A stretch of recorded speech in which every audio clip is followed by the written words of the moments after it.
నీళ్ళు ఎలా మాట్లాడలే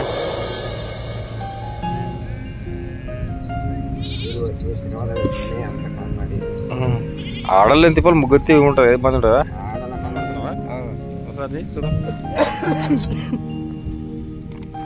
అన్నం రెడీ అవుతుంది వాళ్ళు కొద్దిగా లేచి వంటలు చేసుకొని ఈ గొర్రెలకి కాపలా కుక్క అన్నట్టు మనిషిని ఎవరు వదిలికి రానిది కదా ఇది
తమ్ముడు ఏం చేస్తున్నారు మీరు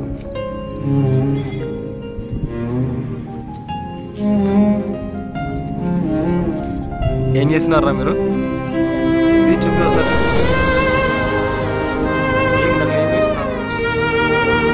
చక్కెర బిస్కెట్ అంటే క్లాస్ లేదా గడిలో ఏం క్లాస్ ఉందన్నావా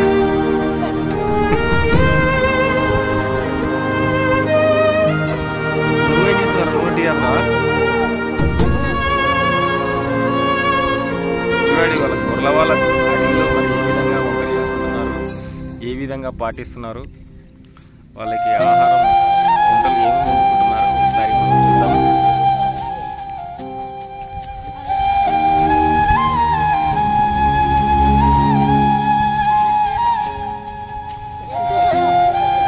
సార్ తీయనా ఏం చేస్తున్నారు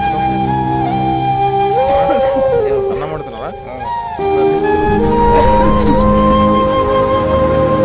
అన్నం రెడీ అవుతుంది వాళ్ళు కొద్దిగా లేచి వంటలు చేసుకోవాలి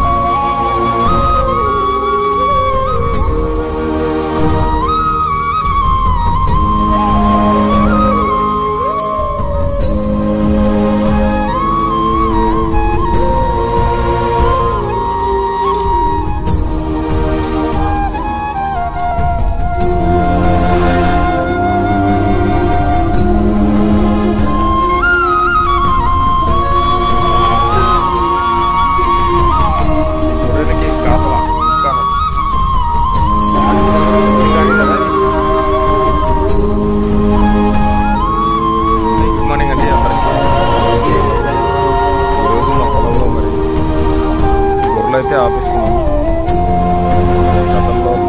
గతం అంటే ఏం లేదు ఈ సంవత్సరంలో జనవరిలో మరి టమాటా తోట అయితే వేసాం కదా దానికి సరైన గిట్టుబాటు ధర లేక గొర్రెలు అయితే మేపిస్తున్నా ఎందుకంటే ఒక పంటలు ఉంచుకుంటే కూడా మనకి గిట్టుబాటు ధర ఉండదు ఏం ఒక రేట్ లేదు కదా సరైన గిట్టుబాటు ధర లేదు కాబట్టి ఈసారి గొర్రెలు మేపిస్తామనే ఉద్దేశంతో 40,000 దాకా ఖర్చు అయింది. ఇంకా దానికే మనం పెట్టుబడి పెట్టినాం కానీ అమౌంట్ అయితే ఏం రాలేదు. తీసుకపోతే ఒకసారి తెప్పిన ఒక 10 కేకులు ఎట్లా తెంపితే 300 రూపాయలు వచ్చినాయి. ఏంది ఓకే ఈ పరిస్థితి అని ఇంకా తెంపిన కూల్ రాదు మనకి, ఇంకా ఏం రాదు అని చెప్పేసి ఈ పంటని ఇట్లా ఉంచుకుంటామన్నా మళ్ళీ ఈ వేస్ట్ అన్నట్టు. ఇంకా సరైన ఏదైనా పంట ప్రిపరేషన్గా పెట్టుకుందాం. మనకి ఏమంటారు, ఉగాది అంటే కొత్త సంవత్సరం కింద వస్తుంది మన పంటలు వేసుకోవడానికి. కొత్త సంవత్సరం కాబట్టి ఇంకా ఈ పంట పెట్టుకున్న లాభం లేదు, ఇంకా గిట్టుబాటు ధర ఉండదు రాదని ఒక ఉద్దేశంతో గొర్రెలు మేపించి ఇంకా గొర్రెలు ఆపించుకుందాం చేను కానీ ఒక ఆలోచన చేసి గొర్రెలు అయితే ఆపిస్తున్నా. ఒకసారి చూడండి ఇక్కడ గొర్రెలు కాసే వాళ్ళు ఏ విధంగా ఉంటారో అనేది మీకు అందరికీ తెలిసిండొచ్చు. కాకపోతే నేను ఒక చిన్న బ్లాగ్ లాగా చేస్తున్నాం, మన పొలంలో కదన్నట్టు నేను ఒక చిన్న బ్లాగ్ చేస్తున్నా. ఇంకా మీకు అందరికీ చూపించాలన్న ఉద్దేశం, అందులో నాకు కూడా కొంచెం ఫీలింగ్ ఉందన్నట్టు, మన పొలంలో గొర్రెలు అయినాయి కదా ఒక ఫీలింగ్ అయితే ఉంది. కాబట్టి అది మీతో పంచుకోవాలని ఆశపడుతున్నా. ఈ వీడియో మీకు అందరికీ చూపిస్తున్నా. ఓకేనండి, చూడండి.